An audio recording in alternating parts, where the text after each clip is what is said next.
Hi சகோஸ், எல்லாருக்கும் வணக்கம். இந்த கதையோட இணைவது உங்கள் ஆதி. வாங்க கதைக்குள்ள போகலாம். தேவாலயத்துக்குள் துப்பாக்கி சத்தம் அடங்கிய பிறகும் அந்த சத்தத்தின் எதிரொலி மட்டும் இன்னும் சுவர்களில் மோதிக்கொண்டே இருந்தது. நிலா கதவருகே நின்றபடி உறைந்து போயிருந்தாள். அவளுடைய கைகள் நடுங்கி கண்கள் கலங்கின. ஆ, அர்ஜுன் என்று அவள் மீண்டும் அழைத்தாள். மழை நீரோடு கலந்து தரையில் வழிந்து கொண்டிருந்த இரத்தத்தை பார்த்தவுடன் அவள் மூச்சே நின்றது போல் ஆனது. அடுத்த நொடி அந்த புகை மெதுவாக விலகியது. அர்ஜுன் இன்னும் நின்று கொண்டிருந்தான். ஆனால் அவனுக்கு முன்னால் ஆதித்யா நின்றிருந்தான். அர்ஜுனை நோக்கி வந்திருந்த அந்த குண்டை ஆதித்யா தன் தோள்களில் வாங்கியிருந்தான். அவன் வெள்ளை சட்டம் முழுக்க சிவப்பு நிறமாக மாறிக்கொண்டிருந்தது. அண்ணா! அர்ஜுனின் குரல் முழு தேவாலயத்தையும் அதிர வைத்தது. அவன் உடனே ஆதித்யாவை பிடித்து கொண்டான். ஆதித்யா தடுமாறி அவன் மார்பில் சாய்ந்தான். அர்ஜுன் கை முழுக்க இரத்தமாகின. அண்ணா, ஏண்ணா? ஏன் ஏன் இப்படி பண்ணீங்க? என்ன சுட வந்த குண்டை ஏன் நீங்கள் வாங்கணும்? இவ்வளோ நேரம் என்ன துப்பாக்கியில் குறி வச்சு நின்னது நீங்கள் தானே? இப்போ ஏன்னா என்று அவன் பதறிய குரல்களில் கேட்டான். ஆதித்யா வலியை மறைக்க சிரிக்க முயன்றான்.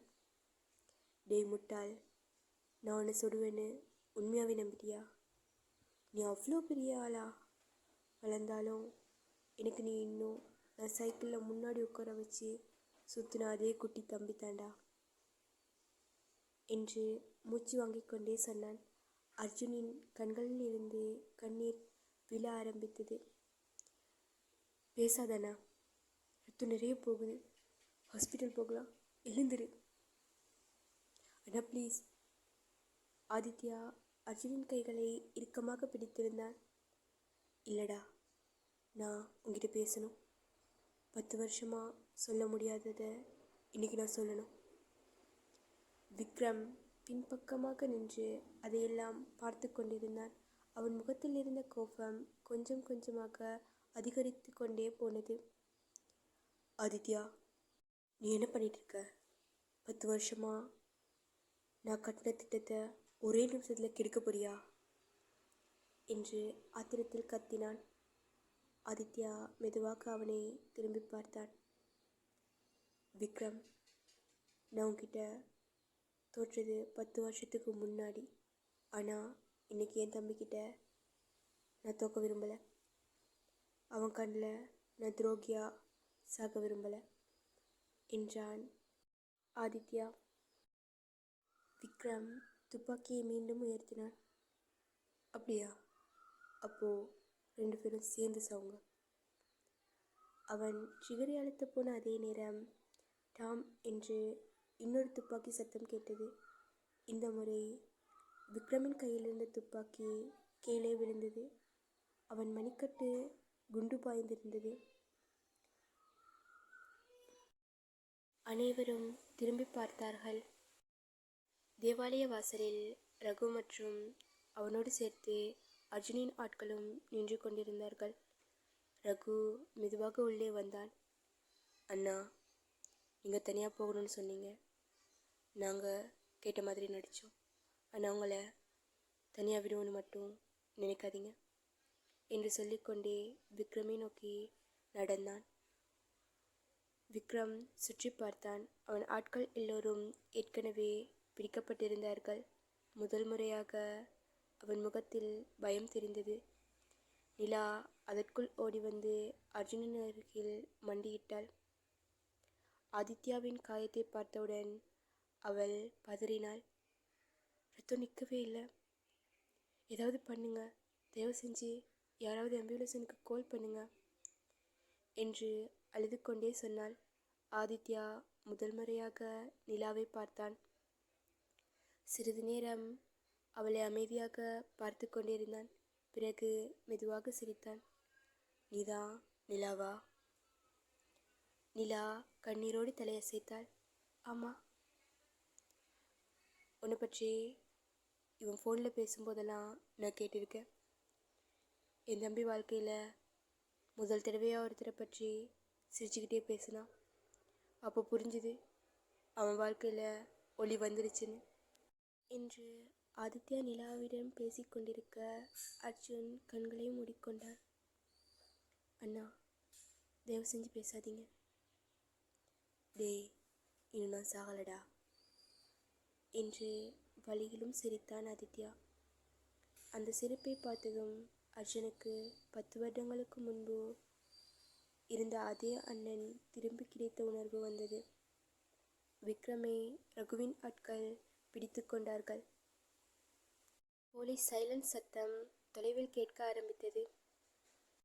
விக்ரம் பிடிப்பட்ட நிலையிலும் சிரித்து கொண்டே பேசினான். அர்ஜுன், என்ன பிடிச்சிட்டேன்னு நினச்சி சந்தோஷப்படாத. நான் விழுந்தாலும் என்னை விட பெரியவன் இன்னும் உயிரோடு இருக்கான். இந்த விளையாட்டோட உண்மையான பாஸ் உன் கண் முன்னாடியே வரல. அர்ஜுன் அவனை பார்த்தான். யாரு? விக்ரம் சிரித்துக்கொண்டே சொன்னான். அவன் உனக்கு ரொம்ப நாளாவே தெரியும் என்று கூறியவன் அத்தோடு மயங்கி விழுந்தான். வெளியே மழை மெதுவாக குறைய ஆரம்பித்திருந்தது. ஆம்புலன்ஸில் வந்தவர்கள் ஆதித்யாவை தூக்கி செல்லும் போது அவன் அர்ஜுனின் கையை விடவில்லை. டேய், இந்த தடவை என்னை விட்டுட்டு போயிடாதடா என்று மெதுவாக சொன்னார். அர்ஜுன் அவன் கையை இன்னும் இறுக்கமாக பிடித்தான். இந்த தடவை நான் விட மாட்டேன். இந்த 10 வருஷம் போனதே போதும்னா, இனி ஒரு நிமிஷம் கூட உங்களை தனியாக விட மாட்டேன் என்று கண்ணீரோடு பேசினான் அர்ஜுன். ஆம்புலன்ஸ் கதவு மூடப்பட்டு அது மருத்துவமனையை நோக்கி புறப்பட்டது. ஆனால் அர்ஜுன் அப்படியே நின்றிருந்தான். அவனை பார்த்துவிட்டு நிலா மெதுவாக அவன் அருகே வந்து எதுவும் பேசாமல் அவன் கையை மட்டும் பிடித்து கொண்டாள். இந்த முறை அவள் அவன் கைகளை விடவில்லை. ஆனால் அவர்களுக்கே தெரியாமல் தேவாலயத்தின் எதிரே இருந்த ஒரு பழைய கட்டிடத்தின் மொட்டை மாடியில் ஒருவன் தொலைநோக்கி வழியாக அவர்களை பார்த்து கொண்டிருந்தான். அவன் மெதுவாக அலைபேசியை எடுத்தான். போஸ், விக்ரம் மாட்டிக்கிட்டான். ஆனால் அர்ஜுனின் உயிரோடு இருக்கான். அந்த பக்கம் இருந்து ஒரு அமைதியான குரல் மட்டும் வந்தது. பரவாயில்ல, விக்ரம் அவனோட வேலையை முடிச்சிட்டான். இப்போதான் விளையாட்டே ஆரம்பமாக போகுது. அந்த குரல் யாருடையது என்பது மட்டும் இன்னும் இருளிலேயே இருந்தது. ஆம்புலன்ஸ் சத்தம் மெதுவாக தொலைந்து போனது. மழையும் நின்று கொண்டிருந்தது. தேவாலயத்தின் முன்னிருந்த அர்ஜுன் இன்னும் அசையவில்லை. அவன் கைகளில் ஆதித்யாவின் இரத்தம் உலர ஆரம்பித்தது. அந்த இரத்தத்தை அவன் பார்க்க பார்க்க அவன் மனதுக்குள் பல வருடங்களாக அடக்கி வைத்திருந்த கோபம் மெதுவாக மேலே வந்தது. நிலா அவன் அருகே நின்றிருந்தாள். அவள் முகத்தை ஒரு நிமிடம் பார்த்தவன் மெதுவாக அவனுடைய கைகளை பிடித்தபடியே பேச ஆரம்பித்தாள். அர்ஜுன், உங்கள் மனசில் என்ன ஓடுதுன்னு எனக்கு முழுசாக தெரியாது. ஆனால் ஒரு விஷயம் மட்டும் புரியுது. இவ்வளோ நாள் உங்கள் வாழ்க்கையில் முழுக்க யாரையாவது காப்பாற்றுறதுக்காகவும் யாரையாவது இழக்காமல் இருக்கிறதுக்காகவும் தான் ஓடிக்கிட்டு இருந்தீங்க. இன்னும் அதே கோபத்தோடு போனால் இந்த ரத்தமெல்லாம் நிற்காது. இன்னும் நிறைய பேர் காயப்படுவாங்க. அதனால தான் ஒரு விஷயம் மட்டும் கேட்குறேன். என்ன முடிவெடுத்தாலும் கோபத்தில் எடுக்காதீங்க. நீங்கள் திரும்பி வரணும் அர்ஜுன். அதுதான் எனக்கு வேணும். நீங்கள் எனக்கு வேணும் அர்ஜுன் என்று அவள் மெதுவாக பேசினாள். அர்ஜுன் அவளையே பார்த்திருந்தான். அவள் கண்களில் பயம் இருந்தது. ஆனால் அந்த பயத்தை விட நம்பிக்கை அதிகமாக இருந்தது.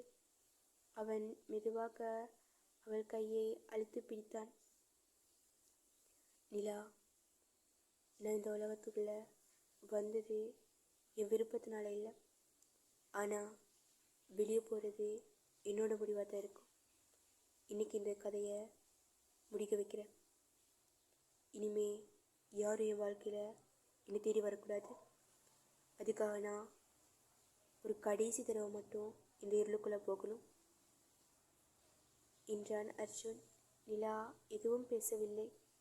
அவள் மெதுவாக தலையசைத்தாள்.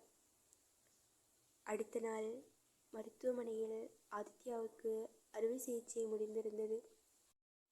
வெளியே வந்த வைத்தியர் அர்ஜுனை பார்த்து பேச ஆரம்பித்தார். குண்டு தோள்பட்டையில் தான் தொலைச்சிருக்கு. நல்ல வேலையா இதயத்தை தொடலை. ஆபத்தில்லை. கொஞ்ச நாள் ஓய்வெடுக்கணும். அந்த ஒரு வார்த்தையில் அர்ஜுன் நெஞ்சில் இருந்த பாரம் கொஞ்சம் இறங்கியது. ஆதித்யாவுக்கு என்ன நடக்குமோ என்ற பயத்தில் இருந்த அர்ஜுனுக்கு மருத்துவரின் ஒவ்வொரு வார்த்தையும் ஆறுதலாகவே இருந்தது. அர்ஜுன் அப்படியே சுவரில் சார்ந்து கண்களை மூடிக்கொண்டான். பல வருடங்களுக்கு பிறகு அவன் முதல் முறையாக அழுதான். சத்தமில்லாமல் ஒரு குழந்தை மாதிரி. அதை பார்த்த நிலா மெதுவாக அவன் அருகே வந்து, அழுங்க, சில கண்ணீர் பல வருஷங்களாக சிக்கிக்கிட்டு இருக்கும். அது வெளியே வந்தால் தன் மனசுக்கு லேசாக இருக்கும் என்று அர்ஜுனுக்கு ஆறுதல் சொன்னார். அவன் பதில் பேசவில்லை. அவளின் தோளில் தலை சாய்ந்து கொண்டு சில நிமிடங்கள் அமைதியாக நின்றான். அன்று மாலை ரகு அவசரமாக மருத்துவமனைக்கு வந்தான். அண்ணா, ஒரு விஷயம் தெரிஞ்சிருக்கு. அர்ஜுன் எழுந்து நின்று, சொல்லு. விக்ரம் பேச ஆரம்பிச்சிட்டானா? பாஸ் யாருன்னு சொல்லிட்டான். யாரு? ரகு ஒரு நிமிடம் தயங்கினான். சேகர். அந்த வார்த்தையை கேட்டதும் அர்ஜுனின் முகம் மாறியது. என்னது? சேகரா? ஆமாண்ணா, நீங்கள் சின்ன வயசில் உங்கள் அப்பாவோட பிஸ்னஸ் பார்ட்னர். அவர் சாவலையும் இவர் தான் கை இருக்குன்னு விக்ரம் ஒத்துக்கிட்டான். அர்ஜுன் எதுவும் பேசவில்லை. அமைதியாக நின்றிருந்தான். அவன் பார்வை வெறுமையாக மாறியது. அண்ணா, இன்னொரு விஷயம். என்ன? இந்த 10 வருஷமாக உங்களையும் ஆதித்யா அண்ணனையும் ஒருத்தருக்கொருத்தர் எதிரியாக மாற்றி வச்சதே இவன் தான். அந்த நொடியில் அர்ஜுனின் கைகள் இறுக மூடின. அதே நேரம் சென்னையின் புறநகரில் இருந்த பழைய பங்களா ஒன்றில் ஒரு பெரிய மர நாட்காலியில் அமைதியாக அமர்ந்திருந்தான் சேகர். அவருக்கு வயது 60க்கு மேல் இருக்கும். வெள்ளை வேஷ்டி, வெள்ளை சட்டை மற்றும் கையால் தேநீர் கோப்பையுடன் அவரை பார்ப்பதற்கு ஒரு பெரிய தொழிலதிபர் போலத்தான் தெரியும். ஆனால் அவருடைய ஒரு முடிவால் எத்தனை உயிர்கள் சிதறியிருக்கிறது என்பது யாருக்கும் தெரியாது. அவன் எதிரே நின்றிருந்த ஆள் மிகவும் தாழ்ந்த குரலில், சார், விக்ரம் போலீஸ்கிட்ட மாட்டிக்கிட்டாரு என்று கூறியவனை பார்த்து சேகர் சிரித்தான். அவன் வேலை முடிஞ்சிருச்சு. அர்ஜுனுக்கு எல்லா உண்மையும் தெரிஞ்சிருச்சு சார். தெரியட்டும். அவன் எங்கே வருவான்? வரட்டும். சேகர் மெதுவாக எழுந்து ஜன்னல் அருகே நடந்தான். இந்த நாளுக்காக தான் இத்தனை வருஷமாக காத்திருந்தேன். அப்போ அப்பாவை முடித்தேன், குடும்பத்தை பிரித்தேன். இப்போ அவனையும் முடித்தா இந்த கதை முழுசாக முடிஞ்சிடும் என்று கூறியவன் ஆக்ரோஷத்தில் சிரித்து கொண்டிருந்தான். ஆனால் அவனுக்கு தெரியவில்லை, இந்த முறை அர்ஜுன் பழைய அர்ஜுன் இல்லை. அவன் பின்னால் இப்போது காதல் இருந்தது. அதே சமயம் குடும்பமும் இருந்தது. இழந்த அண்ணனும் திரும்பி கிடைத்திருந்தான். இலக்க எதுவும் இல்லாத மனிதன் ஆபத்தானவன். ஆனால் இலக்க நிறைய இருக்கிற மனிதன் அதைவிட ஆபத்தானவன். அதே நேரத்தில் மருத்துவமனையை விட்டு வெளியே வந்த அர்ஜுன் வானத்தை பார்த்தான். மழை நின்றிருந்தது. பல வருடங்களுக்கு பிறகு மேகங்களுக்கு நடுவே சிறிய நிலவு தெளிவாக தெரிந்தது. இது கடைசி இரவு. நாளைக்கு என் வாழ்க்கை மாறப்போகுது என்று அர்ஜுன் தனக்குத்தானே சொல்லிக்கொண்டான். அதை தூரத்தில் நின்று கேட்ட நிலா அமைதியாக அவனை பார்த்து கொண்டிருந்தாள். அவளுக்கு தெரியவில்லை, நாளை முடியும் அந்த சட்டை அவர்களின் வாழ்க்கையில் என்றென்றும் மாறப்போகின்றதென்று.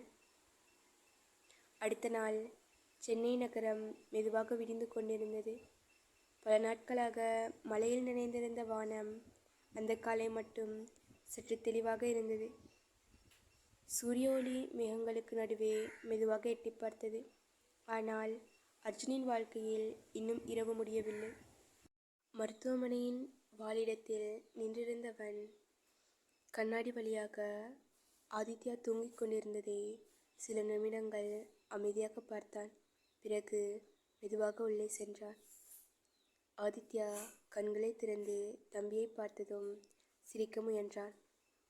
டேய், இன்னும் நீ வீட்டுக்கு போகலையா? அர்ஜுன் நாட்காலியை இழுத்து அவன் அருகே அமர்ந்தான். நீங்கள் கண்ணை திறக்கிற வரைக்கும் நான் எங்கேயும் போக மாட்டேன். 10 வருஷத்தில் நான் இழந்தது போதும்னா இனிமே யாரையும் விட்டு கொடுக்க மனசே இல்லை. ஆதித்யா அர்ஜுனின் கையை பிடித்து கொண்டான். அதனால தான் உன்னை இப்போவே அனுப்பணும்னு. கேளு அர்ஜுன், நீ இப்போது செய்ய போகிறது பழி வாங்குகிற சண்டையாக இருக்கக்கூடாது. இந்த வாழ்க்கையை முடிச்சு வைக்கிற கடைசி அடியாக இருக்கணும். கோபத்தில் நீ போனால் நீ அவங்க மாதிரியே ஆயிடுவ. ஆனால் முடிவு எடுத்து போனால் அதுக்கப்புறம் நீ மனிதனாக திரும்பி வர முடியும். அர்ஜுன் அமைதியாக கேட்டுக்கொண்டிருந்தான். ஆதித்யா மெதுவாக தொடர்ந்தான். எனக்கு என் தம்பியாக இருந்த அர்ஜுன் இன்னும் உயிரோடு இருக்கான். அவனை நான் திரும்பி இழக்க விரும்பலை. அதனால் ஒரு வாக்கு கூட எனக்கு. இன்றைக்கி அப்புறம் ஆயுதம் நீ எடுக்கக்கூடாது. எடுக்க மாட்டேன்னு சத்தியம் பண்ணிக்கொடு. இந்த இருள் உலகத்துக்குள்ளே திரும்பி போக மாட்டேன்னு. சில நொடிகள் யாரும் பேசவில்லை. அர்ஜுன் மெதுவாக எழுந்து நின்றான். வாக்கு கொடுக்குறேன்னா இன்றைக்கி நான் எடுக்கிற ஆயுதம் கடைசி ஆயுதமாக இருக்கும். இன்றைக்கி முடிஞ்சதும் அர்ஜுன் ஒரு மாஃபியா இருந்தான்னு கூட யாருக்கும் நினைவிருக்காது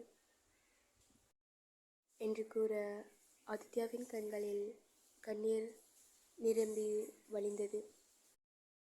அர்ஜுன், இதைத்தான் நான் உன்கிட்ட எதிர்பார்த்தேன்.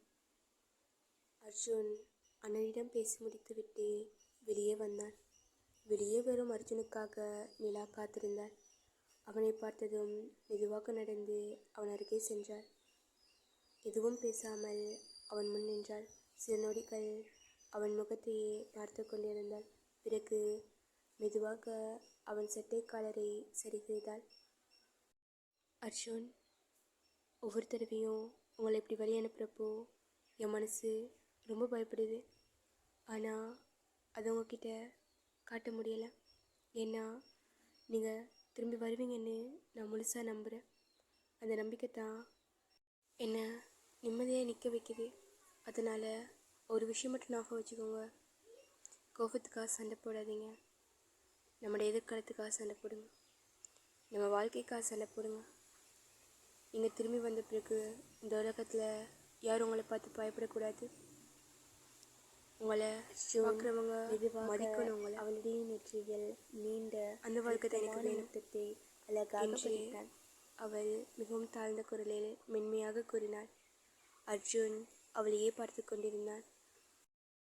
நிலாவின் அந்த வார்த்தைகள் அவன் மனதுக்குள் ஆழமாக இறங்கிக் கொண்டிருந்தது. அவன் மெதுவாக அவளின் 2 கைகளையும் பிடித்து கொண்டான். நிலா, இந்த உலகத்தில் எனக்கு கிடைச்ச பெரிய பொக்கிஷம் தான். நான் எவ்வளவு தான் இருளில் வாழ்ந்திருந்தாலும் ஒவ்வொரு தடவையும் வெளிச்சம் எப்படி இருக்குன்னு நினைக்க வச்சது நீ தான். நான் திரும்பி வருவேன். திரும்பி வந்த பிறகு உன்னை கல்யாணம் பண்ணிக்கிட்டு சாதாரண மனுஷனா காலையில் வேலைக்கு போய்கிட்டு சாயங்காலம் வீட்டுக்கு வந்து உன்னோட செல்லமாக சண்டை போட்டு அம்மா சமைக்கிற சாப்பாடு சாப்பிட்டுக்கிட்டு அப்படி தான் வாழணும். அந்த ஆசையை யாருக்காகவும் எதுக்காகவும் விட்டு கொடுக்க மாட்டேன். அர்ஜுன் கூறிய வார்த்தைகளை கேட்டுக்கொண்டிருந்த நிலாவின் கண்களில் கண்ணீர் வழிந்தது. அவள் சிரித்து கொண்டே அவனை இறுக்கமாக அணைத்து கொண்டாள். நான் காத்திருப்பேன், எவ்வளோ நேரம் ஆனாலும். அர்ஜுன் அவள் நெற்றியில் நீண்ட அழுத்தமான ஒரு முத்தத்தை அழகாக பதித்தான். இந்த தடவை கடைசியாக போகிறேன்டி. இதுக்கப்புறம் நம்ம வாழ்க்கையை மாறப்போகுது. இன்று மதியம் சேகரின் பங்களா வாசல் திறந்திருந்தது. அர்ஜுன் மட்டும் தனியாக உள்ளே நடந்து வந்தான். சேகர் சோஃபாவில் அமைதியாக அமர்ந்திருந்தான். வந்துட்டியா? உன் அப்பாவும் இதே மாதிரி தான் கோபத்தோட என் வீட்டுக்குள்ளே வந்தார். அர்ஜுன் அமைதியாக நின்றிருந்தான். அவர், அன்னைக்கு வந்தவங்க அப்பா திரும்பி போகவே இல்லை, நீயும் அதே மாதிரி போக மாட்டேன் என்று சேகர் ஆணவத்தில் பேசிக்கொண்டிருக்க அர்ஜுன் சிரித்து கொண்டிருந்தான். ஒரு வித்தியாசம் இருக்கு. என்ன? என் அப்பா உன்னை நம்பி வந்தார், நான் உன்னை முடிக்க வந்திருக்கேன்டா. சேகர் உடனே கையை தட்டினான். அடுத்த நொடி வீடு முழுக்க ஆயுதங்களோடு இருந்த ஆட்கள் வெளியே வந்தார்கள். 20 பேருக்கு மேல். அவர்கள் அர்ஜுனை சுற்றி நின்றார்கள். சேகர் சிரித்துக்கொண்டே, இப்போவும் அதே தைரியமாக பேசுறியாடா நீ? அர்ஜுன் சுற்றி பார்த்தான். பிறகு அமைதியாக சேகரை பார்த்து, இவ்வளோ பேரை வச்சுருக்கீங்க அப்படின்னா உங்களுக்கு என்னை பார்த்து ரொம்ப பயம்னு அர்த்தம். அந்த ஒரு வார்த்தை அங்கிருந்த எல்லோரையும் அமைதியாக்கியது. அர்ஜுன் தனது கடிகாரத்தை கழற்றி மேதை மீது வைத்துவிட்டு சட்டை கைகளை மடித்து கொண்டான். இப்போ வாங்க, அவ்வளோதான் சொன்னான். அடுத்த நொடி முழு பங்களாவும் அதிரப்போகும் கடைசி சண்டை தொடங்கியது. இந்த கதையோட அடுத்த பாகம் சீக்கிரமே நம்ம சேனலில் வந்துடும். நிறைய பேர் வீடியோ பார்க்குறீங்க, பட் சப்ஸ்கிரைப் பண்ண மாட்டேங்கிறீங்க. சேனலை சப்ஸ்கிரைப் பண்ணி சப்போர்ட் பண்ணுங்கள். இந்த கதையை பற்றின உங்கள் கருத்துக்களை கமெண்ட்டில் சொல்லுங்கள். ஏதாவது கேள்வி இருந்தால் கமெண்ட்டில் கேளுங்கள்.